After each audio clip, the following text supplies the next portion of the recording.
Ho there, friend. What are you doing out here at this time of day? In a few hours, the Bone Rippers will come out of their caves, and unless you're eager to meet one in person, you should see to it that you're far from here when that happens. What? You made it all the way here without ever seeing one of them? Lucky you. They are beasts, as big as trolls and as swift as tigers. They sleep through most of the day, but at dusk they usually come out to look for prey. And, unfortunately, they have gotten a taste for human flesh. Heard of it? I guess you could say that. Behind these gates is the Valley of Silvergrove, and... you know what? Actually, I was just about to close the gate for the night, but if you're looking for our village anyway, why don't you just come in? I won't open them again until tomorrow noon, but that should be enough time for you to finish whatever business you have here. My Dame Thalar's banana grog is a blast, if that helps you decide. Is it? I think trust has to start somewhere, doesn't it? And I've got a good gut feeling about you. That has to be enough for starters. Glad to hear it. Follow me.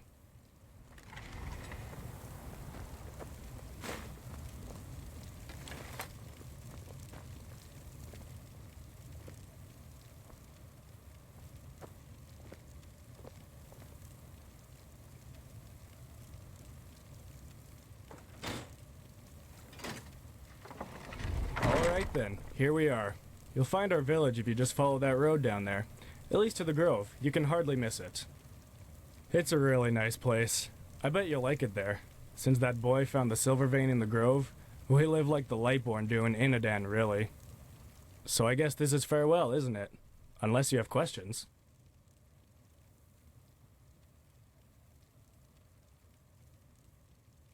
A headache? Nah, sorry. Could be the heat. Or maybe you were just thirsty. I wouldn't worry too much about it if I were you. Any more questions? Well, you know, Silvergrove wasn't always as nice a place as it is now. Back in the old days, it was quite harsh, actually. But then, some traveler came by and left us with a small boy. He had a terrible disease, and I suppose that's why the guy just abandoned him. I don't know how someone can be that heartless, but it was probably for the best. Ulbar adopted him, and... when exactly was that? 4 years ago, the boy found a silver vein while he was playing in a small cave near the Grove. And, well, from then on the wealth just flowed in pretty much by itself. Come to think of it, I don't want to imagine what this place would be like without the little fella. His name is Rhineas, or at least that was the name stitched on the blanket that stranger left him with. Who knows? Maybe you'll see him for yourself. He's quite popular. I'm no apothecarius, but he had these tumors all over his face, and his left leg was entirely crippled. But just a few moons after Ulbar took him in, he started getting better. The weather, maybe? I don't know. But I'm glad it happened. That boy is a treasure. Anything else? Otherwise, I'm damn ready for a nap. Ah, don't mention it. Walk blessed.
So, you're an outlander, aren't you? From Kilei. Your skin, it looks, different.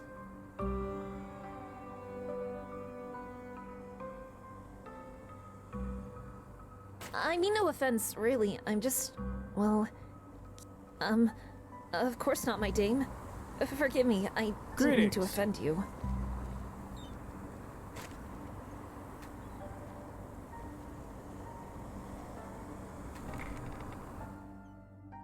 Have you heard? Apparently, Rhinaeus' father patched up this weird sphere his boy found in the old ruin. Yeah, I heard about it. What's it good for? Well, I don't understand that myself, but Tahara said that some people from Ark would pay hundreds for that thing. Old starling craft, that's what she said. Pah. Too bad they'll never get their hands on it. They'd only use it to make some killing machine out of it. By the righteous path, how glad am I to live here and not in that stinking hole of a city. Tell me about it. Anyway, I have business to do. Take care. Yes, you too. Now look at that, a new face. Welcome to Silver Grove. Might you be interested in some sun-dried dates or a bottle of banana A stranger in our village. Now that's quite a sight. So, allow me to greet you properly. Welcome to our beautiful home. I hope you enjoy your stay here.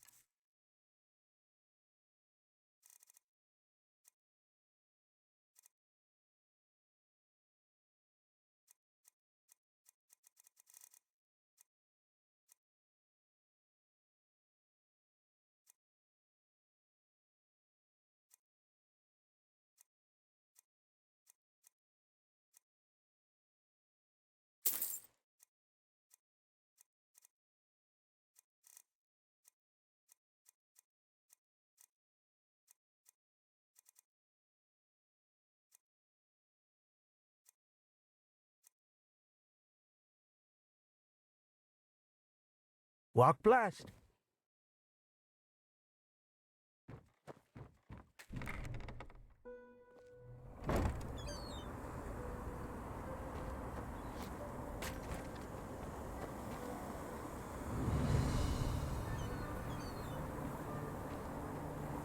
Some shifts never end.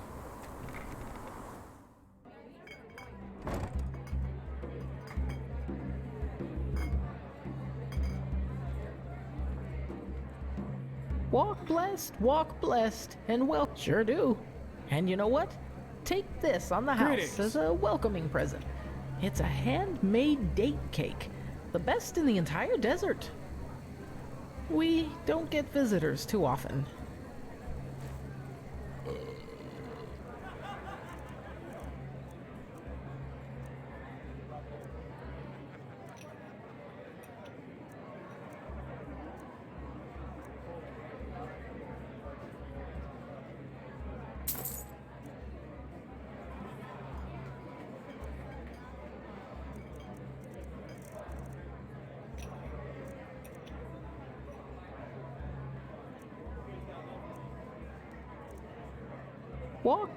Walk blessed, and welcome to Silent Moon's Inn. You're not from around here, are you? How can I help you? Yes, you're right. I haven't been on the outside for ages, and honestly, I don't plan to change that anytime soon. Most of this place's beauty is owed to the river that comes from the mountain. There's a nice little legend about how it came to be. Care to hear it? All right then. I'm sure you already saw the ancient ruin near the waterfall, didn't you? It is said that once a wealthy couple of sublime path lived there. They were tired of the mainland's never-ending troubles and thus moved here, which is an odd choice, especially considering that before the oasis grew, this place was little more than dust and sand. But nevertheless, they did. And they hired the best craftsmen in Duneville to build them a home here. Fruit, bread, and water had to be brought here weekly. Lavish, but it worked. After a couple of years living there, the woman gave birth to a child, Cineri, A healthy boy, young and strong. Only 6 months after his birth, he already knew how to speak and walk.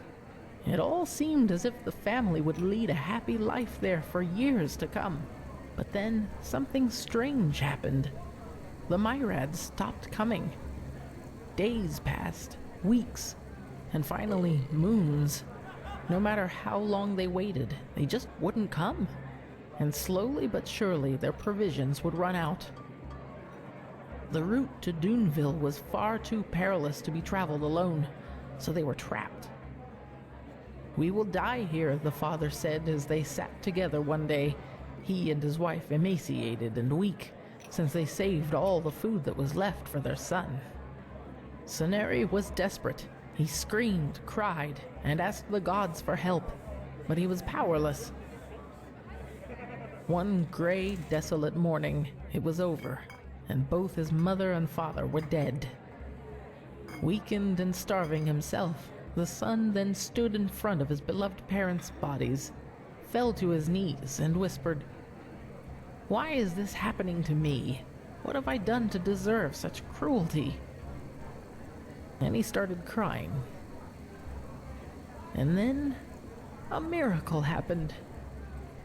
As the first tears reached the dusty ground, a flower started sprouting, and only a second later it was fully grown. Then grass, and then, just like a flood, a wave of life crashed through the dusty valley, and everywhere wonderful plants and trees came into being. And finally, before the boy had even realized what had happened, a stream of water crashed through the rock. And as Ceneri lay there, his body fragile and his eyes wet, he realized what he had done, without understanding how. He smiled, closed his eyes, and died. Well, that's it. According to the legend, the grove has been the way it is now ever since then. So, how did you like the story?